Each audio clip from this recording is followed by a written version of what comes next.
सबसे भरोसेमंद news channel India news Rajasthan आपके साथ मैं हूं सौरभ त्रिपाठी। हमारी खास पेशकश प्राइम टाइम डिबेट में आपका स्वागत है। 7 सीटों पर होने वाले उपचुनाव के लिए बीजेपी ने 6 सीटों पर अपने उम्मीदवारों की घोषणा कर दी है। इनमें से कई सीटों पर टिकटों के ऐलान के बाद बगावत देखने को मिल रही है।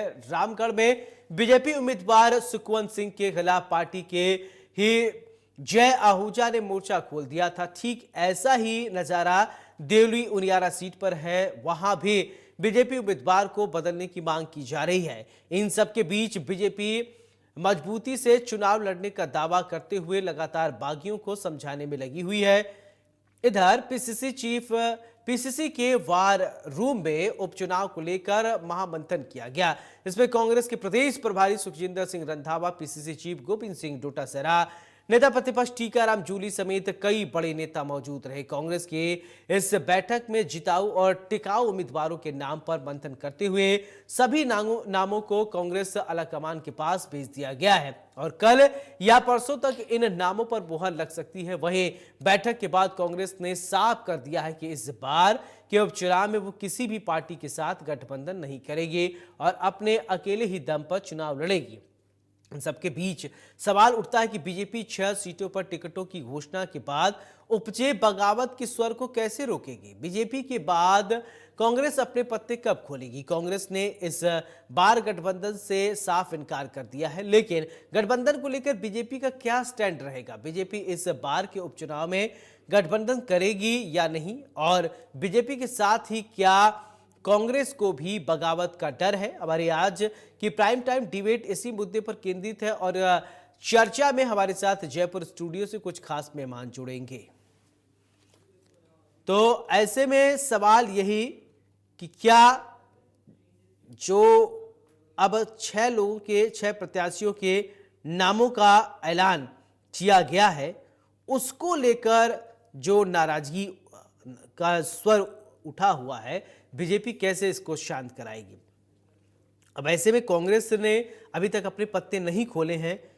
क्या इन चीजों को देखते हुए पहले देखना चाहती थी कांग्रेस, इसके बाद अपने पत्ते खोलेंगी? कई सवाल हैं, अभी इन सवालों के जवाब आने बाकी हैं। 7 सीटों पर होने वाले उपचुनाव के लिए बीजेपी ने 6 सीटों पर अपने उम्मीदवारों की घोषणा कर दी है।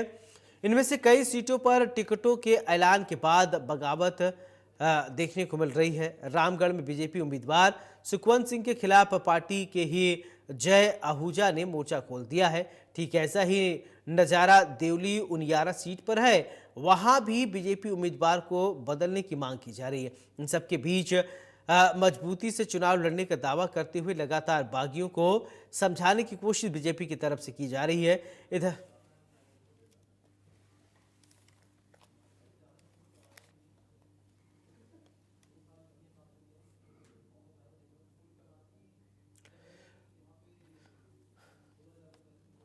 तो चर्चा में हमारे साथ 2 खास मेहमान जुड़े हैं। श्याम झा जी, नेता बीजेपी, बहुत बहुत स्वागत है। मीनाक्षा सेठी जी हमारे साथ हैं, कांग्रेस के प्रवक्ता, बहुत बहुत स्वागत है। चर्चा की शुरुआत श्याम जी मैं आपसे ही करना चाहता हूं। आपने 6 लोगों की लिस्ट जारी किया। लिस्ट आते ही पार्टी में जो है विरोध के स्वर देखने को मिल रहे हैं और यहां तक आप लोगों का मनाना भी पड़ रहा है। ऐसा क्या हो गया? कैंडिडेट को उतारने से पहले क्या बातचीत नहीं हुई थी क्या? कैसे ये विरोध के स्वर उठ रहे हैं? देखिए, ये कोई नई बात नहीं है। जब भी चुनाव होते हैं और हर नेता की महत्वाकांक्षा होती है कि चुनाव में टिकट दिया जाए, लेकिन टिकट किसी एक को ही दिया जाता है। ऐसी स्थिति में कुछ घर परिवार का मामला है, कुछ लोगों की नाराजगी है, बातचीत का दौर जारी है। जल्द ही समझा लिया जाएगा और पार्टी एकजुट होकर चुनाव लड़ेगी। ठीक है मीनाक्षा जी, मेरा सवाल आपसे, अभी कांग्रेस ने पत्ते नहीं खोले, क्या आप लोग पहले देख लेना चाहते थे बीजेपी में क्या हो रहा है या आपकी कुछ रणनीति कुछ अलग होने वाली है? थोड़ा साझा करेंगे क्या? अनम्यूट करके बोलिए प्लीज। जी देखिए, बीजेपी के पत्तों खुलने का तो कोई सवाल नहीं उठता इसमें।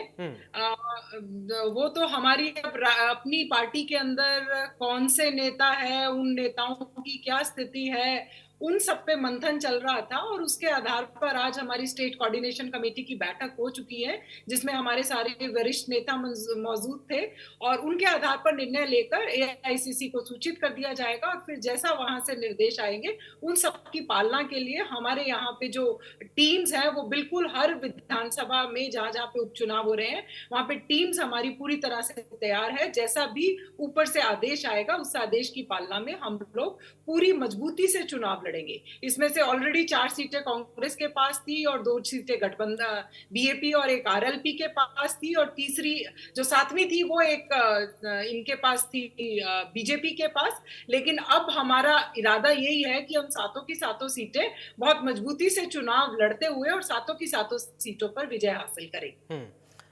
इस बार ये भी सामने आ रहा है कि गठबंधन आप लोग नहीं करेंगे, यहाँ अकेले चुनाव लड़ेंगे यहाँ? बिल्कुल, वो अभी आज जो हमारी स्टेट कोऑर्डिनेशन कमेटी की बैठक हुई है उसमें हमारे जो प्रदेश अध्यक्ष हैं उन्होंने बिल्कुल ये स्पष्ट कर दिया है कि जो गठबंधन हुआ था वो दिल्ली के लेवल पे था, वो पार्लियामेंट चुनाव के लिए था और अभी जो हमारे विधानसभा चुनाव है इसमें हम किसी प्रकार का गठबंधन करने नहीं जा रहे और सातों की सीटों पर हम लोग कांग्रेस के प्रत्याशी उतारने जा रहे हैं। तो इसलिए हम हर सीट पर बहुत मजबूती से चुनाव लड़ने का इरादा कर चुके हैं और बिल्कुल की हमारी तैयारी भी पूरी है। झा साहब, क्या आप लोग भी गठबंधन के मूड में हैं क्या? देखिए, भारतीय जनता पार्टी 6 सीटों पे अपने उम्मीदवारों की घोषणा कर चुकी है। एक सीट बाकी है, उस पर मंथन चल रहा है, जल्द उसकी भी घोषणा कर देगी। भारतीय जनता पार्टी के फंडे स्पष्ट हैं और कांग्रेस की जहां तक बात है, कांग्रेस का गठबंधन के लिए कई बार बयान आया कि हम गठबंधन में इंडिया अलायंस का साथ में गठबंधन करके हनुमान बेनीवाल जी के साथ बीएपी के साथ मिलके हम चुनाव लड़ेंगे। लेकिन इनकी जो फूट है आपस की वो कहीं ना कहीं अब स्पष्ट हो गई है, प्रदेश की जनता के सामने भी आ गई है और आपस में इनका जो मनमुटाव है वो भी सामने आ गया है। इसीलिए शायद ये अलग अलग चुनाव लड़ने का निर्णय इन्होंने। आपस में मनमुटाव तो आपके यहाँ भी आ रहा है। रामगढ़ में बीजेपी उम्मीदवार सुखवंत सिंह के खिलाफ अब आहूजा ने मोर्चा खोल दिया है। मनमुटाव आपके यहाँ नहीं है क्या? देखिए, ये तो पार्टी के अंदरूनी बात है, मैं तो कह रहा हूँ इनके गठबंधन की बात कर रहा हूँ। पार्टी में तो अभी इनका टिकट आने दीजिए, देखिएगा इनके यहाँ क्या है। हमारी जो है परिवार के लोग है, बातचीत चल रही है, मैंने पहले ही बताया आपको, और वो स्पष्ट है कि पार्टी के कार्यकर्ता हैं, उन्हें मना लिया जाएगा। उनके लिए जिम्मेदार लोगों को लगाया हुआ भी है जो बातचीत कर रहे हैं उनसे। बाकी कांग्रेस का जो गठबंधन जो एक सामने आ रहा था गठबंधन, और ये स्पष्ट हो गया, हनुमान बेनीवाल अलग रास्ते चले गए, बीएपी पार्टी अपने अलग रास्ते चले गए। तो इनका जो एक गठजोड़ जो सामने आ रहा था, बार बार बात कर रहे थे, लेकिन आपसी जो स्वार्थ है इन लोगों का, तीनों पार्टियों का, उसमें कहीं ना कहीं ये सारी चीजें, वो स्वार्थ हावी हो गया और इनका गठबंधन टूट गया है। इसलिए तीनों पार्टियां अपने अलग अलग लड़ेंगी। हमारी तैयारी बूथ स्तर तक पूरी है और हम आश्वस्त हैं कि ये जो विकास और जो हमने युवाओं के लिए जो काम किए हैं पिछले 10 महीनों में, हमने जो चुनाव घोषणा पत्र था उसका 50% हम लोगों ने पूरा कर दिया।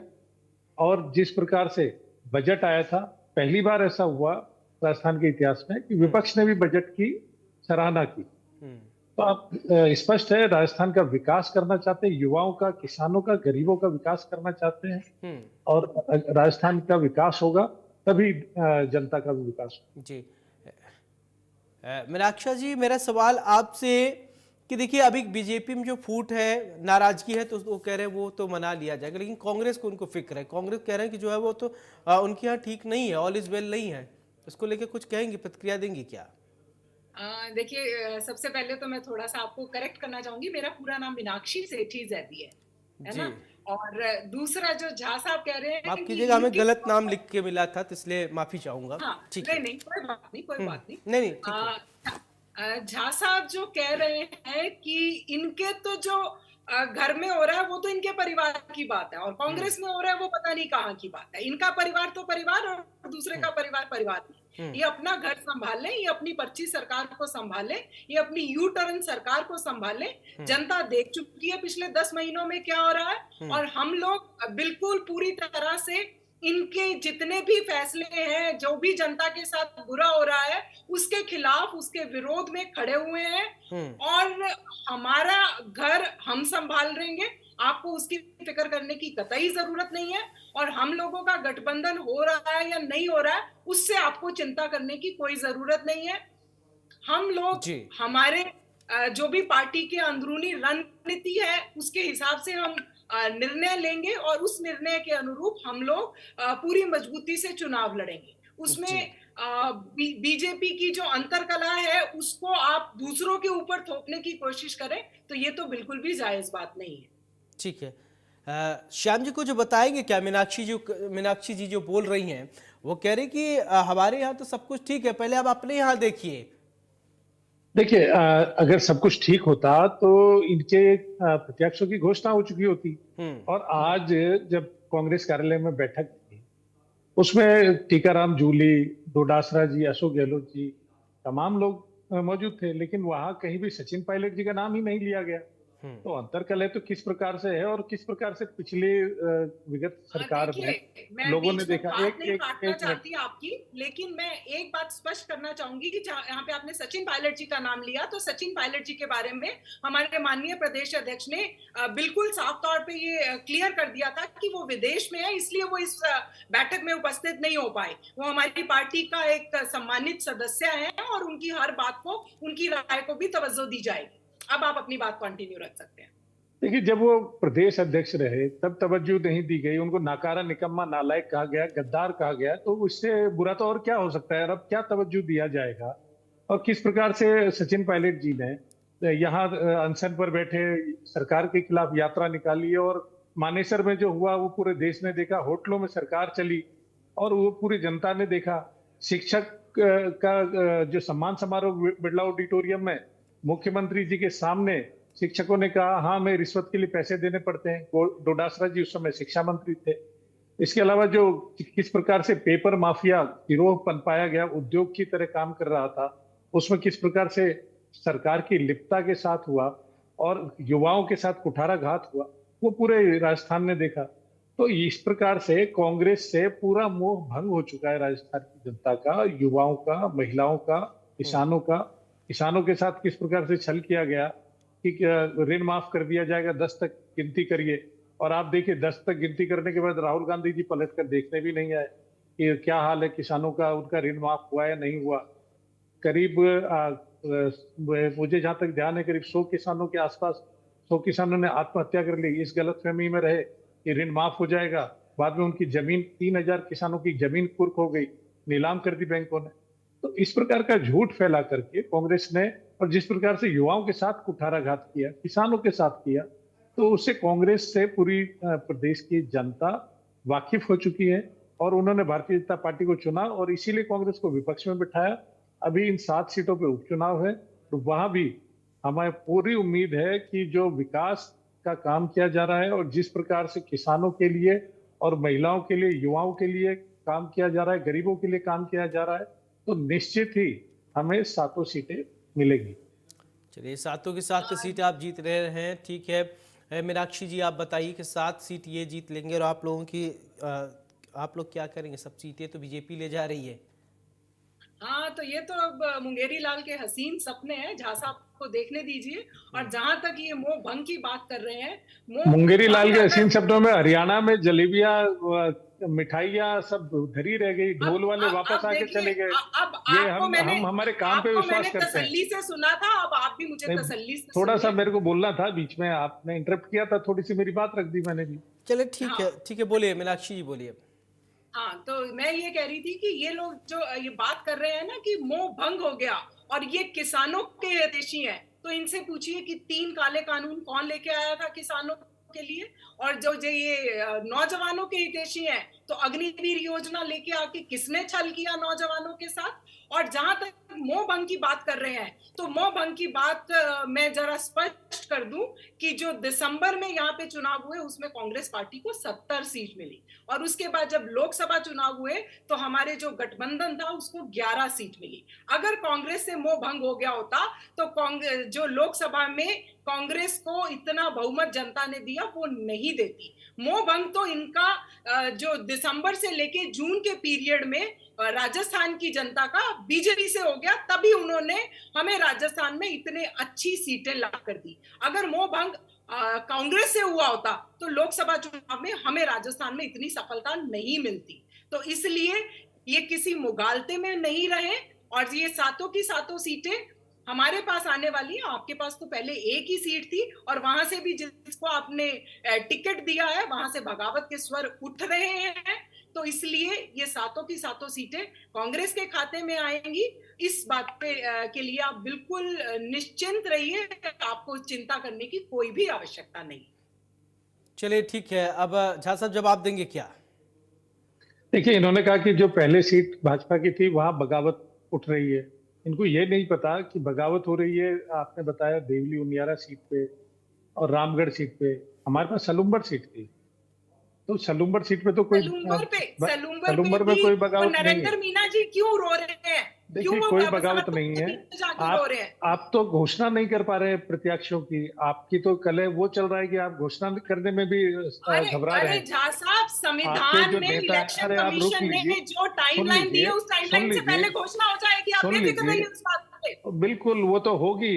वो तो मुझे भी पता है कि बाद में होगी ये। उसके बाद सिर फुटबॉल कितना होगा वो भी जनता देखेगी और ये दोबारा इसी चैनल पे डिबेट भी करते हुए नजर आएंगे उसी विषय पर।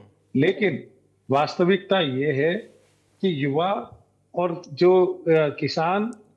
युवा किसान महिलाएं सभी कांग्रेस से त्रस्त हैं और भारतीय जनता पार्टी को उन्होंने चुना है। और इन्होंने जो बात कही कि इनको सीटें मिली लोकसभा चुनाव में, आप ये भूल गए कि लोकसभा चुनाव केवल 3 महीने बाद ही था और 3 महीने में कौन सी सरकार क्या कर लेती है? 3 महीने बाद आचार संहिता लग गई। तो ऐसा कोई नहीं कि राजस्थान के काम की वजह से मिला। आपको कुछ गलतियां रही होगी, कार्यकर्ता अति उत्साह में आ गए होंगे, लेकिन आप देखिए लोकसभा चुनाव के परिणाम के बाद से जो भी चुनाव हो रहे हैं, कार्यकर्ता पूरी तरह से लगा हुआ है, तन मन से लगा हुआ है कार्यकर्ता। और एक एक बूथ स्तर तक हमने पूरा काम किया और हरियाणा का चुनाव उसका परिणाम आपने देखा आपके है। तो मंत्री बनाने के बाद मंत्री हार जाते हैं। आपने टीटी साहब को मंत्री बना दिया था तो भी हार गए थे। तो जनता जनार्दन बहुत जिसे आपकी कहते हैं तो देखिए समझदार है। वो कोई बड़ी बात नहीं। मुख्यमंत्री का बेटा आप गृह जिले से हार गए, आपके जोधपुर से हारे पहले, फिर बाद में दूसरी जगह चुनी, वहां भी हार गए। मुख्यमंत्री भी इस लायक नहीं कि अपने बेटे को जिता पाए। तो वो बात छोड़िए, कौन हार जाता है कौन जीत जाता है, अच्छा चुनाव है ठीक ये है, वो जनता तो के। बात की बात है, लेकिन अभी जो है बीजेपी में ये सवाल उठ रहा है कि बागियों को कैसे मनाया जाएगा। सबसे बड़ी चुनौती तो अभी आप लोगों के सामने भी है झा हाँ, साहब। बिल्कुल बिल्कुल बात चल रही है। जो बागी हैं हमारे, उनसे निरंतर संपर्क में हैं, उनसे बातचीत का दौर जारी है और निश्चित मान के चलिए ये मामला सुलझा लिया जाएगा और जल्द ही ये खबर भी अखबार में और सारे चैनलों पे होगी। चलिए ठीक है, मीनाक्षी जी, एक सवाल मैं आपसे ये जानना चाहता हूँ कि आगे की जो रणनीति आपकी है, और बीजेपी वाले जैसा कहते हैं कि 10 महीने का सुशासन है, सुशासन भजनलाल सरकार ने बहुत अच्छा काम अभी तक किया है, जो उन्होंने मैनिफेस्टो में इन्होंने लिखा था वो सब काम उन्होंने किया है। तो आपको लगता है कि जो इन्होंने वादे किए थे वो पूरे किए हैं? देखिए, वादे कागजों में दिखाने के लिए तो जरूर पूरे हैं, लेकिन जमीनी हकीकत कुछ दिखाई नहीं दे रही। जमीनी हकीकत ये है कि जितनी जन कल्याण की योजनाएं हमारे जो कांग्रेस का राज था उसमें चल रही थी, वो सारी योजनाएं बंद हो गई हैं। लोगों को चिरंजीवी योजना का लाभ नहीं मिल पा रहा, लोगों को आरजीएचएस का लाभ नहीं मिल पा रहा। 3-4 महीने से जो विधवा पेंशन है, जो वृद्धावस्था पेंशन है, वो तो मिल नहीं पा रही। तो नई योजनाएं, जो चलती हुई योजनाएं थी, उनका इन लोगों ने भट्टा बिठा दिया। तो नई योजनाओं का क्रियान्वयन तो कैसे ही कर पाएंगे ये लोग? ये तो हमारी समझ से परे की बात है। तो इसलिए ये चुनावी घोषणाओं को, इन्होंने चुनावी घोषणा पत्र को 50% पूरा कर दिया। वो जमीनी हकीकत क्या है, उनका इम्प्लीमेंटेशन कितना हुआ है, वो देखने वाली बात है। आज कागज पे तो मैं कह दूंगी कि हाँ, मैंने ये योजना भी लागू कर दी, ये योजना भी लागू कर दी, लेकिन उसका जमीनी हकीकत क्या है, कितने लोगों को उसका एक्चुअल में फायदा मिल रहा है, कितने लोग उसके सही में लाभार्थी हैं, वो देखने वाली बात है। तो इसलिए मुझे तो नहीं लगता कि इनके यहाँ से अभी तक किसी भी जो योजना है उसको जमीनी धरातल मिल पाया है। तो ये कहना तो बिल्कुल ही नाइंसाफी होगी कि इन लोगों ने अपने सारे वादे पूरे कर दिए। ठीक है झा साहब, आप लोग कह रहे हैं कि काम किया है, 50% आपने काम करने की बातें कह दी, लेकिन विपक्ष कहता है काम जो हुआ है सिर्फ कागजों में हुआ, जमीनी हकीकत में कुछ हुआ ही नहीं, धरातल पे कुछ हुआ ही नहीं, ऐसा है क्या? देखिए, बिल्कुल सारी चीजें जो होती है, जब काम होता है तो कागजों में भी होता है और धरातल पर भी होता है। हम्म। आप देखिए किस प्रकार से पेपर लीक के जो गिरोह के 200 से अधिक लोग पकड़े गए, जो कांग्रेस के काल के संरक्षण में सुरेश ढाका जैसे गिरोह के जो सरगना थे वो भी पकड़े गए। उसके बाद आप देखिए जो पूरे देश में एक साइबर क्राइम का एक जाल बिछा हुआ था और मेवात इलाके से चलता था। राजस्थान का भरतपुर के कुछ एरिया, अलवर के कुछ एरिया मेवात इलाकों में आते हैं, वहां कार्रवाई हुई। आज साइबर क्राइम जहां कांग्रेस सरकार में पुलिस तक घुसने से डरती थी, क्योंकि उनको वहां के लोगों को, समुदाय विशेष के लोग होने की वजह से पॉलिटिकल संरक्षण इतना था कि पुलिस वालों पे वो हमला कर देते थे, पुलिस जाने से घबराती थी। वहां जाकर के कार्रवाई हुई, मकान तोड़े गए और साइबर क्राइम वहां से खत्म किया गया। आज राजस्थान में आप देख लीजिए साइबर क्राइम का रेशो कितना % हो गया, आज 30% जी। बचा है कि देश में जो यहाँ जो कार्रवाई हुई उसकी वजह से देश में साइबर क्राइम का रेशो गिरा है, 45% हो गया। तो कार्रवाई तो हुई है। उसके अलावा ERCP जो हमने वादा किया था वो हमने पूरा किया, MOU साइन हो गया। जमुना जल का जो वादा किया था वो पूरा हुआ, MOU साइन हो गया है, काम चालू हो गया है। तो इस प्रकार जो भी वादे हमने, चुनाव घोषणा पत्र लेकर के बैठ जाइए और एक एक बिंदु उधर 90,000 नौकरियों की युवाओं के लिए घोषणा हुई है और उसकी कार्रवाई चालू हो गई। तो इस प्रकार से जो भी वादे हमने किए, युवाओं के लिए, महिलाओं के लिए, किसान के लिए, गरीब के लिए, सारी योजनाओं के लिए हमने जो वादे किए थे पूरे। चलिए, आपने जितने वादे किए थे वो सब पूरे कर दिए मीनाक्षी जी, और आप कह रहे हैं कि कागजों में हुआ, अब किसको सही माना जाए? ये तो कह रहे हमने सारे वादे पूरे कर दिए, आप कह रहे कागजी सिर्फ कागजों में हुआ, तो जनता किस पर विश्वास करे? सही क्या है ये तो थोड़ा समझाइए आप लोग ही। अब देखिए, आपको मैं रूल ऑफ लॉ की बात बताती हूँ। हम यहाँ पे कोई अराजकता की स्थिति में तो रह नहीं रहे। हमारा देश संविधान से चलता है और संविधान में रूल ऑफ लॉ है। उसके तहत एक प्रिंसिपल होता है, प्रिंसिपल ऑफ नेचुरल जस्टिस। अभी हमारे माननीय बड़े भाई साहब ने कहा कि हमने जो साइबर क्राइम करते थे एक समुदाय विशेष के लोग, देखिए इनकी भाषा भी कैसी है और ये किसकी तरफ इशारा कर रहे हैं ये हम बिल्कुल भली भांति जानते हैं। तो रूल ऑफ लॉ ये कहता है कि आप पहले किसी को सुनवाई का अवसर दोगे, आप जाते ही उसका घर नहीं तोड़ोगे। उसमें सुप्रीम कोर्ट ने भी आपत्ति की है, लेकिन इनको तो बुलडोजर जस्टिस चाहिए। इनको समाज को बांटने का वो चाहिए, कोई ना कोई मौका चाहिए, और ये मौका हाथ से जाने नहीं देते। ये देश को बांटने का काम करते हैं और ये सिर्फ बुलडोजर न्याय में विश्वास रखते हैं, जो कि हम एज ए कांग्रेस पार्टी, हमारी ये विचारधारा बिल्कुल भी नहीं है। हम सबको समान रूप से और जो न्याय की प्रक्रिया है उसके तहत न्याय दिलवाने की बात करते हैं। तो ये फर्क है बीजेपी में और कांग्रेस की विचारधारा के बीच में। तो ये इनको अपना जो स्टैंड है वो बिल्कुल जिसे कहते हैं कि उस पे एक बार इंट्रोस्पेक्शन करना चाहिए कि क्या ये स्टैंड सही है। क्या हम एक क्राइम को रोकने के लिए दूसरा क्राइम करेंगे?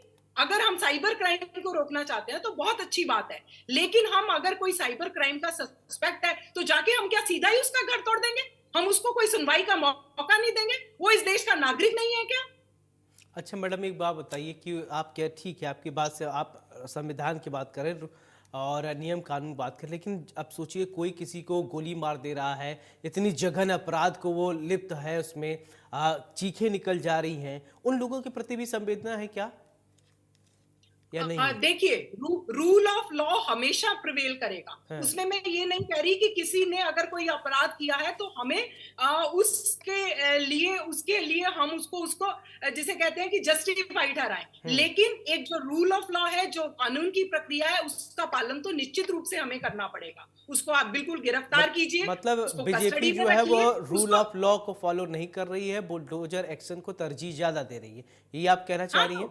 ठीक है Shyam Jha ji, rule of law को आप लोग नहीं मान रहे हैं, बुलडोजर एक्शन आप लोग तुरंत कर देते हैं, बुलडोजर जो है गरज के साथ आगे बढ़ने लगता है, बताइए क्यों ऐसा करते हैं? देखिए, मैं एक छोटा सा सवाल पूछना चाहता हूँ। साइबर क्राइम को ये 10 महीनों में नहीं पनपा है, ये उद्योग कांग्रेस काल में पनपा था। कितनी गिरफ्तारियां हुई, एक नाम बताएंगे क्या? संरक्षण चल रहा था, कांग्रेस सरकार का संरक्षण था उन साइबर क्राइम के अपराधियों पर। आपसे एक नाम ये बताइए। निवेदन कर रही हूँ मैं इनसे पूछना चाहता हूँ, एक नाम बताइए जो किसी साइबर क्राइम का अपराधी जो मेवात इलाके का था, उसका गिरफ्तार किया गया, उसका नाम बताइए, उसका एफआईआर नंबर बताइए। मैं ना तो किसी रीजन विशेष में ना जा ना रही हूँ, ना ना, देखिए मैं ये कह रही गलत हूँ बात, कि लीपापोती आपने नहीं, अगर किसी लीपापोती नहीं, अपराधी को गलत पकड़ा बात। है तो वो गलत किया है। मेरा ऑब्जेक्शन सिर्फ बुलडोजर पे है। आपने कि कितने अगर आप कह रहे हैं ना कि अपराधी हमने पकड़े? वहां जाके मेवात में घर गिरा आप दिए, केवल तो संरक्षण घर दे, गिराने की इजाजत आपको आप हमारे देश का संविधान नहीं आप देता है। केवल संरक्षण दे, आप संरक्षण दे, उसका इजाजत मैडम संविधान देता है। संविधान तो ये भी नहीं इजाजत देता है कि कोई आके किसी के परिवार पर गोलियां चलाए, परिवार के साथ अभद्रता करे, बलात्कार हो रहे हैं महिलाओं नहीं, के बिल्कुल साथ। बिल्कुल, मैं आपकी इस हमारा बात से संविधान तो ये भी सहमत हूं नहीं कि कहता, संविधान रोकता हमें नहीं इस है। बात की इजाजत नहीं देता। हैं। लेकिन लेकिन फिर भी अगर किसी ने कोई अपराध किया है तो हमें उस अपराध के खिलाफ जो भी एक एस्टेब्लिश्ड रूल ऑफ लॉ है, जो प्रोसीजर ऑफ लॉ है, उसे तो फॉलो ये करना ही अपराध पड़ेगा। हो ही क्यों? आप तो ये कहिए ना, हाँ हम तो अपराध खत्म कर, हाँ, अपराध हो ही क्यों?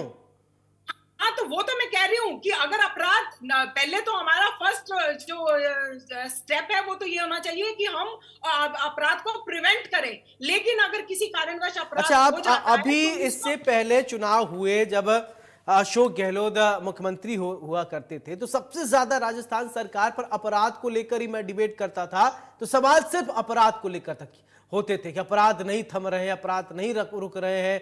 आप लोग कहते हैं कि हम नियम बना रहे हैं, एसीबी लेकर आए, लेकिन अपराध थमे नहीं और सरकार चली गई। अब अभी भी मौजूदा वक्त में भी आरोप लग रहे हैं, मौजूदा सरकार भी क्या कर रही है? झा साहब पहले आप जवाब दीजिए, अपराधी और अपराध पर लगाम अभी भी नहीं लग पा रहा है क्या?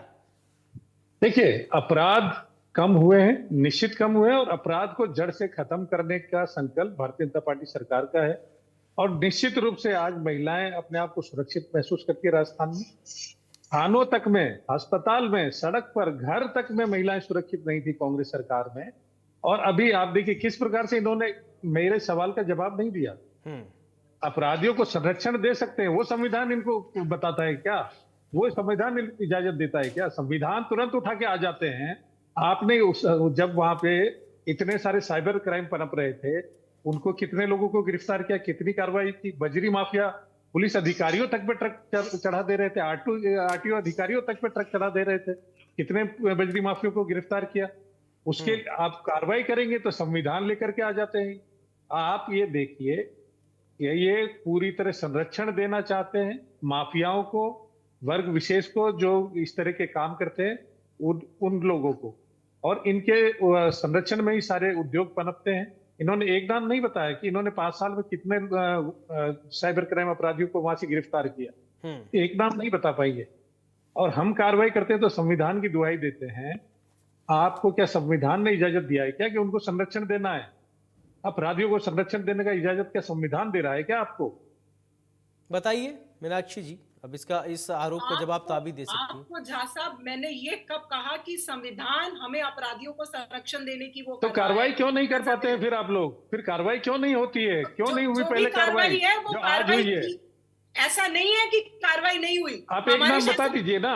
मैं तो कह रहा हूँ एक नाम बता दीजिए कि फला आदमी को आपने गिरफ्तार किया था साइबर क्राइम के अपराध में मेवात से। एक नाम बता दीजिए। अब पर्टिकुलर मुझे कोई रीजन में से कोई नाम तो याद नहीं है, लेकिन एफआईआर ऐसा नंबर नहीं है होगा, कि कुछ कार्रवाई नहीं होगा कहां से? कोई कार्रवाई हुई नहीं तो हुई होगी। देखिए, ये दोनों चीजों में फर्क है। कार्रवाई हुई है, हम कह रहे सीना ठोक के कह रहे कार्रवाई की है, हुई है। आप बताएं तो मैं नाम की लिस्ट निकाल के दे दूं अभी आप लोगों ने संरक्षण दिया है। आप लोगों ने केवल और केवल संरक्षण दिया है। गलत बात नहीं, मैं आपकी इस बात से चैनल पे बैठ के गलत बात मत करिए। बिल्कुल सहमत होना चाहिए आप। नहीं, क्यों? तो आप नाम बताइए ना, उससे सहमत होंगे तो नाम बताइए ना कितने लोगों पे कार्रवाई हुई? नाम बता दीजिए। नाम तो मैं कह रही हूँ ना, अभी मुझे नहीं याद है। मैं क्या पूरा रिकॉर्ड लेके बैठी हूँ पुलिस स्टेशन का? हद करते हैं आप। अरे हद की क्या बात होगी? कौन से महीने में हुई, कौन से साल में हुई, वो बता दीजिए। हाँ, तो मेरे पास कोई ऐसे पुलिस क्राइम का कोई रिकॉर्ड नहीं है यहाँ पे। और मैं समझ गया। चलिए ठीक है, शर्मिंदा होने की ठीक बात है। समझ गया। अब हम आ जाते हैं अपने आज के ही मुद्दे पर। बहुत इधर उधर की मतलब हम लोग डिरेल हो रहे थे, तो चलिए हम तैयारियों की बात करते हैं। मीनाक्षी जी, मैं आपसे जानना चाहता हूं कि जनता कांग्रेस से अगर जुड़े तो क्यों जुड़े? अगर कांग्रेस पर विश्वास करे तो क्यों विश्वास करे? कुछ ठोस वजह बताइए। कांग्रेस पे इसीलिए विश्वास करे, अगर मैं पर्टिकुलर राजस्थान की बात करूं, जी जी। तो जो पिछली सरकार ने जन कल्याणकारी योजनाएं चलाई, जो सामाजिक न्याय की बात की, जो समानता की बात की, उन्हीं बातों के आधार पर जनता आज भी हमसे जुड़ेगी। और राजस्थान की जनता बहुत रिग्रेट कर रही है पिछले 9-10 महीने में कि उन्होंने कांग्रेस को नहीं चुनकर बहुत बड़ी गलती कर ली। अब उनको इलाज में दिक्कत हो रही है, अब उनको टाइम पे राशन मिलने में दिक्कत हो रही है, अब उनको वृद्धावस्था या विधवा पेंशन मिलने में दिक्कत हो रही है। जितनी भी जन कल्याणकारी योजनाएं थी, उन सब में आम जनता को बहुत ज्यादा परेशानियों का सामना करना पड़ रहा है। ना ही सरकारी लेवल पे कोई काम हो पा रहे हैं, किसी डिपार्टमेंट में जो ट्रांसफर पॉलिसी बननी थी वो नहीं बन पा रही है, किसी की ट्रांसफर होनी थी, प्रमोशन होनी थी, कुल मिला के सारी की सारी सरकार स्टैंड स्टिल है। इसलिए जनता इसीलिए जुड़े कि जो पहले गति थी काम होने की, वो गति अब मंथर हो गई है और वो गति वापस से वो चाहेंगे कि हमें वो गति वापस से मिले। कम से कम पूरे प्रदेश में तो अब इनका बहुमत है, तो कम से कम उस विधानसभा में तो उनको गति मिले जहां पे कि वो लोग अब अपना जनप्रतिनिधि चुन के विधानसभा में भेजें। ठीक है झा साहब, मेरा सवाल आपसे कि अब मान लीजिए एक सीट पे अभी आपने उम्मीदवारों को नहीं उतारा है, एक अभी बाकी रह रहे हैं, लेकिन जो लोगों के बीच में अभी मनमुटाव चल रहा है उसे ठीक कर लिया जाएगा, और रणनीतियां आगे की क्या है ये बताइए। लेकिन निश्चित रूप से जहां विवाद चल रहा है उसको ठीक कर लिया जाएगा। परिवार का मामला है, बातचीत का दौर जारी है उनसे, और जल्द ही हम निर्णायक स्थिति में पहुंच जाएंगे। रही बात एक सीट की, एक सीट पे भी हम तो 6 सीट की तो घोषणा कर पाए, कांग्रेस तो एक सीट की भी नहीं कर पाई। हमारी एक सीट की घोषणा बाकी है, वो भी हम कर देंगे जल्द ही। और रही बात, हम केवल अपने कार्यकर्ता की मेहनत और विकास के काम पर भरोसा रख रहे हैं, और हमें राजस्थान की जनता पे पूरा भरोसा है कि हमारे 7 सीटों पे राजस्थान की जनता विजयी करेगी। बिल्कुल, और ये भी मैं आपसे समझना चाहता हूँ, देखिए अभी लॉ एंड ऑर्डर को लेकर भी बड़े सवाल उठे, और ये मान के चला जाए कि आने वाले वक्त में लॉ एंड ऑर्डर को और मजबूत किया जाए, क्योंकि यही एक ऐसा मुद्दा था। विधानसभा चुनाव में आप लेकर आए थे और जनता ने उसको तरजीह दी, सरकार आपकी बनी। निश्चित रूप से लॉ एंड ऑर्डर में अगर आप डेटा उठा के देखेंगे, अपराधों में भारी गिरावट आई है, और केवल गिरावट हमारा ध्येय नहीं है, हम संतुष्ट नहीं है इस गिरावट से। हमारा ध्येय है कि अपराध बिल्कुल जड़ से खत्म होना चाहिए। हम उसके, वो लक्ष्य हमारा वो है, हम उसके लिए काम कर रहे हैं। गिरावट अपराध एक बात और मैं आपसे समझना चाहता हूं कि देखिए लोकसभा चुनाव हुआ, बीजेपी को डेंट लगा। पहले आपका माफ कीजिएगा, पहले आपका परफॉर्मेंस बहुत अच्छा था, लेकिन चुनाव में जो है फिर परफॉर्मेंस खराब हुआ। यानी उससे कहीं न कहीं विपक्ष भी उत्साहित है कि लोकसभा चुनाव में इनको हमने परफॉर्मेंस अच्छा नहीं करने दिया है, हमारा परफॉर्मेंस अच्छा रहा है। उससे, उस मनोभाव से कैसे आप आगे बढ़िएगा? निश्चित रूप से हमसे कुछ गलतियां हुई है, कुछ लापरवाहियां हुई है लोकसभा चुनाव में, उससे हमने सीखा है। भारतीय जनता पार्टी का कार्यकर्ता या तो जीतता है या सीखता है, हम सीखे हैं उससे, और उससे सीख लेने के बाद दोबारा हम लोग अभी देखिए हरियाणा का परिणाम आपके सामने है। आप निश्चित मान के चलिए, राजस्थान में भी एक एक कार्यकर्ता मेहनत कर रहा है, और जो माननीय मुख्यमंत्री जी का जो विकास का विजन है और काम जो किए हैं वो, और कार्यकर्ता की मेहनत, विजन और विकास के काम जो किए हैं वो लेकर जनता के बीच में जा रहे हैं जी, और जनता सराह रही है उसको। ठीक है मीनाक्षी जी, मेरा सवाल आपसे, देखिए आपके लिए कहीं न कहीं लोकसभा चुनाव में अच्छा परफॉर्मेंस आप लोगों का रहा, उसको अगर देखा जाए तो कार्यकर्ता भी उत्साहित रहे होंगे कि विधानसभा में परफॉर्मेंस उतना अच्छा नहीं रहा, सरकार चली गई, लेकिन जब लोकसभा का चुनाव हुआ विपक्ष ने अच्छा काम किया। तो क्या वही रणनीति फिर से आप लोग अप्लाई करने वाले हैं या कुछ नया होने वाला है? नहीं, देखिए हमारी रणनीति क्योंकि लोकसभा चुनाव में बहुत अच्छी रही है, तो कमोबेश हम उसी रणनीति पे काम करते हुए, और जो भी हमारे से पीछे में अगर कोई चूक रही है तो उस चूक से सीख लेते हुए हम अपने पूरे जो भी हमारी टीम बनी है, सीनियर ऑब्जर्वर है, उसमें लोग हमने विधानसभा वाइज इंचार्ज लगाए हैं, बूथ लेवल वर्कर्स हैं, तो उन लोगों के साथ काम करते हुए हम निश्चित रूप से एक जीत के लिए रणनीति बनाते हुए आगे बढ़ेंगे। और मुझे लगता है कि जनता की भलाई भी इसी में है कि वो कांग्रेस को विजयी बनाए, तो हम लोग बिल्कुल जीत के प्रति आशान्वित होते हुए आगे बढ़े। अच्छा मीनाक्षी जी, एक और सवाल, आपके बड़े नेता पर आरोप लगते हैं कि राहुल गांधी और प्रियंका गांधी जो है वो सीजनल नेता हैं। जब चुनाव नजदीक आते हैं तभी वो एक्टिव होते हैं, इसके बाद वो एक्टिव नहीं होते हैं। इस आरोप में कितना सत्यता है? क्या वास्तव में ये राहुल गांधी और प्रियंका गांधी जी सीजनल नेता है, चुनाव के समय ही एक्टिव रहते हैं, इसके बाद एक्टिव नहीं हो रहते हैं, ऐसा है क्या?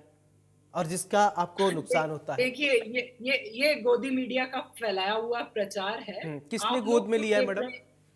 हाँ? किसने गोद में लिया मीडिया को? नहीं, देखिए वो मैं इसके लिए, अगर आपको इससे हर्ट हुआ तो मैं उसके लिए माफी चाहूंगी। हाँ। ये एक नॉर्मल टर्म है जिसका मैंने मैडम, इस्तेमाल अगर कर मैंने दिया। एक जेन्युइन सवाल पूछा बहुत जो है, तो आपको तुरंत गोदी हाँ, मीडिया नहीं, बिल्कुल, तो बिल्कुल। नहीं, तो मैं उसी पे आपके सवाल पर ही आ रही हूँ, और उसके लिए जो मैंने वर्ड यूज किया उसके लिए मैंने ऑलरेडी आपसे माफी मांग ली है। जी जहाँ जी, पे गलती होती है मुझे माफी मांगने में कभी भी गुरेज नहीं ठीक होता ठीक है, है ना? Thank you madam. क्योंकि आदमी ठीक। को, हाँ, तो मैं ये कहूंगी कि जो हमारे माननीय नेता राहुल गांधी जी है, वो तो आप देखोगे कि हमेशा जनता के बीच में जा रहे हैं। उनको आप सीजनल नेता कैसे कह सकते हो? वो भारत जोड़ो यात्रा में जनता के बीच में है, वो भारत जोड़ो न्याय यात्रा के बीच में जनता के बीच में है। और जब भारत इनमें से कोई यात्रा नहीं हो रही तो कभी वो कुली से जाके मिल रहे हैं, कभी वो रेलवे स्टेशन पे जाके मिल रहे हैं। वो सिर्फ फोटो खिंचवाने के लिए नहीं जा रहे हैं, वो उनके असल में दुख दर्द जानने के लिए जा रहे हैं। तो ये आरोप बिल्कुल मिथ्या है कि वो सीजनल नेता है। और जी मीनाक्षी जी, एक अनम्यूट करके बोलिएगा। मैंने ये ऑलरेडी, सवाल जी, क्योंकि मैंने आपसे ये सवाल इसलिए किया क्योंकि आप बहुत इंटेलेक्चुअल बात कर रहे थे, तो मुझे इंटेलेक्चुअल प्रवक्ताओं से बात करना बहुत अच्छा लगता है, इसलिए मैंने ये सवाल आपसे पूछा कि बहुत आम जनमानस में इस तरीके की बातें होती रहती है। एक बात और मैं जानना चाहता हूं कि भारत जोड़ो यात्रा और कन्याकुमारी से जो फिर इसके बाद भारत को न्याय दिलाने की 2 यात्राएं राहुल जी ने किया, मतलब उसका कितना लाभ आपको हुआ? देखिए, इसका लाभ निश्चित रूप से हमें मिला है। और आपने देखा, लोकसभा के चुनाव किसी से जो भी रिजल्ट आए वो किसी से छुपे हुए नहीं है। ये निश्चित रूप से वो जो एक यात्रा चली है जिसने जनता के बीच में एक नैरेटिव बनाया है, जो जनता के बीच में जाके एक उनकी नब्ज को पहचाना है, उसका फायदा लोकसभा चुनाव में मिला है। और धीरे धीरे बाकी राज्यों में भी उसका असर आ रहा आने हूं, लगा झांसा है। आ रहा हूं आपके पास, बोलने दीजिए, ठीक है, बोलिए बोलिए। हाँ, तो अभी क्या है, इनको बहुत बेचैनी रहती है। जो बीजेपी वाले हैं ना, उनको बहुत ज्यादा बेचैनी होती है। तो कोई बात नहीं, झासा, अभी आपको भी मौका मिलेगा। तो मैं यही कहना चाहती हूँ कि ये जो 2 न्याय यात्रा हुई है, या उसके अलावा भी जब भी हमारे माननीय नेता जनता के बीच में जाते हैं तो वो जनता के साथ एक संवाद कायम करने में सफल रहे हैं, जनता की नब्ज पकड़ने में सफल रहे हैं। और जो संवाद है वो 2 तरफा हो गया है। अब ये वैसा संवाद नहीं रह गया कि सिर्फ ऊपर से कोई डिसीजन चल रहा है और नीचे तक जा रहा है। रादर वो नीचे से उनकी भावनाएं मिल रही हैं, उन्हीं के अनुरूप फिर हमारा मैनिफेस्टो तैयार हुआ। उसी के अनुरूप जहां जहां पे भी हमारी सरकार है वहां पे हम कोशिश करते हैं कि वैसे ही उनके जो जन भावना है उसके अनुरूप योजनाओं का निर्माण किया जाए। चलिए झा साहब बोलिए, क्या कह रहे थे? मैं ये कह रहा था, भारत जोड़ो यात्रा निकली, मध्य प्रदेश, राजस्थान, हरियाणा, पंजाब, ये कितने स्टेटों में सरकार बनी। क्या लाभ मिला राहुल गांधी जी की यात्रा से? राहुल गांधी जी हरियाणा चुनाव उसमें जाते हैं प्रचार में, और जलेबी की फैक्ट्री लगाने की बात करते हैं, कहीं आलू से सोना निकालने की बात करते हैं। और इन्होंने बड़े सफाई से, और ये इनका कर्तव्य भी है, फिर भी उसको नेता घोषित करने के लिए कितने बड़े प्रयास किए। ये साधुवाद है इनको। आज जिनको देश की जन भावना की जानकारी नहीं है, देश में कौन सी चीज क्या है, संस्कृति की जानकारी नहीं है, उसको भी ये नेता बनाने में कोई अच्छा ठीक कसर है झा नहीं। साहब, एक बात, ठीक है, आप लोग हमेशा कहते रहते हैं राहुल गांधी जी के आलू से सोना वाली बात, उसका एक्चुअल लॉजिक आप जानते हैं राहुल गांधी ने क्या कहा था, क्यों कहा था? चिप्स का पैकेट देखे आप, खरीदते होंगे, घर में बच्चे होंगे या कोई और खरीदते होंगे। अब एक चिप्स में लगभग एक ही आलू होता है, कोई 20 रुपए का आलू मैंने चिप्स आता है 25 रुपए का, उसको इतनी बारीक बारीक बना दिया जाता है तो वो 20 से 25 रुपए बिक जाता है। शायद राहुल गांधी की लॉजिक एक था, एक आलू से 25 रुपए आप कमा ले रहे हैं, तो वो सोना निकालने की शायद वो बात थी, लेकिन बीजेपी वाले तो स्मार्ट है ना, उसको ऐसा भुना देंगे, ऐसा कह देंगे कि वो एक ट्रेंड सा चल जाता है। आप वैसे भी आप लोग सोशल मीडिया पे बहुत एक्टिव रहते हैं, एक्चुअल लॉजिक यही था ना कि कुछ और था। मीनाक्षी जी यही कहना चाहते थे ना, राहुल गांधी जी जो देखिए सर फिर वो जलेबी वाली बात भी बता दीजिए प्लीज। जलेबी वाली भी आऊंगा। बात को एक झूठ को जब 100 बार बोला जाता है ना तो वो भी सच लग जाता है। तो ये कला बीजेपी वालों को बहुत अच्छे से आती है और अनफॉर्चुनेटली हमें आती भी नहीं और हम सीखना भी नहीं चाहते, क्योंकि झूठ ही होता है, झूठ के पांव नहीं होते, देर सवेर तो वो जाएगा ही जाएगा। तो इसलिए जो लॉजिक से उन्होंने कोई बात बोली होगी उसको तोड़ मरोड़ करके कैसे मीडिया के सामने और सोशल मीडिया की फैक्ट्री में इनको चलाना है, उस बात के ये माहिर है और उसी बात से ये पिछले 10 सालों से जनता को बेवकूफ बनाते आ रहे हैं। और अब मुझे लग रहा है कि धीरे धीरे जनता परिपक्व होती जा रही है और वो धीरे धीरे इनके झूठ को पहचानने लग जाएगी। और देर वैसे जैसे 15 लाख नहीं आए, ठीक है जहाँ साहब आप लोगों ने भी 15 लाख रुपए देने की बात कही थी, आज तक तो किसी में आए नहीं।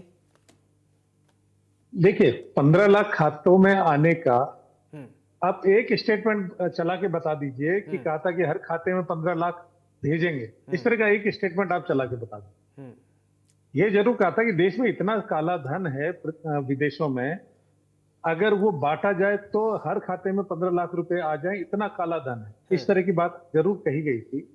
और आप देखिए कितना सारा काला धन पकड़ा गया उसमें से, आज देश में कितना सारा काला धन पकड़ा गया, क्या ईडी और सीबीआई काम करती है, कितने अरबों रुपए पकड़े गए हैं। एकदम ठीक है। आप जलेबी वाली बात कह रहे थे, आप जलेबी वाली बात कह रहे थे, तो मैं बता देता हूं कि इसमें जो बड़ा ट्रेंड आप लोगों ने किया, मैंने जो सुना है, हो सकता है कि मैं अगर तथ्यात्मक कोई गलती होगा तो मैं नहीं जानता, माफ कीजिएगा, लेकिन सुनिए इसके पीछे लॉजिक ये थी, राहुल गांधी हरियाणा के रास्ते जा रहे थे, हरियाणा के रास्ते में एक दुकान है बहुत फेमस है, वहां जलेबी बहुत अच्छी मिलती है और वहीं से राहुल गांधी लेकर गए और उन्होंने शायद कहा कि इसको इतना प्रसिद्ध है कि इसकी फैक्ट्री लगवाने की बात कही। मतलब ठीक है वो शाब्दिक त्रुटि हो सकती है, लेकिन उनका कहने का मतलब था इसको हम दूर दूर तक फैलाएंगे, विदेशों तक एक्सपोर्ट कराएंगे, हर जगह पहुंचाएंगे। लेकिन अभी क्या है ना, आप लोगों ने चीजों को मोल्ड कर दिया। मैं तो देखा फेसबुक पे ऐसे ऐसे मीम्स बन रहे हैं कि जलेबी को जो है खेत में लोग बना रहे हैं, उगा रहे हैं। तो सोशल मीडिया साहब कुछ भी कह देता है, बहरहाल उसकी अलग की बात है। अब मैं चाहूंगा कि फाइनल कमेंट आप दें झा साहब, उपचुनाव को लेकर फाइनल कमेंट। देखिए उपचुनाव में हम लोग कार्यकर्ता की मेहनत और राजस्थान के विकास के लिए जो माननीय मुख्यमंत्री जी काम कर रहे हैं और उन्होंने जो काम अभी तक किए हैं और जो विजन है उनका, वो सारी चीजों को लेकर के हम जनता के बीच में जा रहे हैं। और जो कार्यकाल रहा है 10 महीनों का, उसकी पूरी रिपोर्ट बना करके लेके जा रहे हैं जनता के बीच में। और हमें जनता से पूरी उम्मीद है कि जनता हमें जरूर, चूंकि सराह रही है जनता हमारे काम को, जरूर हमें 7 सीटों पर विजयी दिलाए। बिल्कुल। मीनाक्षी जी फाइनल कमेंट उपचुनाव को लेकर प्लीज। बिल्कुल, इस उपचुनाव में हम पूरी तैयारी के साथ पर्ची सरकार, यू टर्न सरकार की नाकामयाबियों को जनता के बीच में लेके जाकर और मजबूती से ये चुनाव लड़ेंगे और जीतेंगे। मैं इसके लिए हमारी जो राजस्थान की जनता है उसको आगामी रूप से इसके लिए बहुत शुभकामनाएं प्रेषित करती हूँ। इसके साथ ही आपका भी बहुत बहुत धन्यवाद। बहुत बहुत शुक्रिया आप दोनों का हमारे साथ जुड़ने के लिए, बहुत बहुत शुक्रिया। तो प्राइम टाइम डिबेट पे आज हमने चर्चा की कि उपचुनाव होने हैं, बीजेपी ने अपने पत्ते खोल दिए हैं, 6 उम्मीदवारों के नामों की घोषणा कर दी है, लेकिन अभी कुछ दाव पेच फंस रहा है, कुछ मनमुटाव की स्थिति आ रही है, अंदरूनी कलह की कुछ बात आ रही है। बीजेपी के प्रवक्ता ने कहा कि ये हमारी आपसी के मामला है, हम उसको सलटा लेंगे, समझा लेंगे, सुलझा लेंगे। कांग्रेस ने अभी तक अपने पत्ते नहीं खोले हैं, इस बार कांग्रेस भी गठबंधन नहीं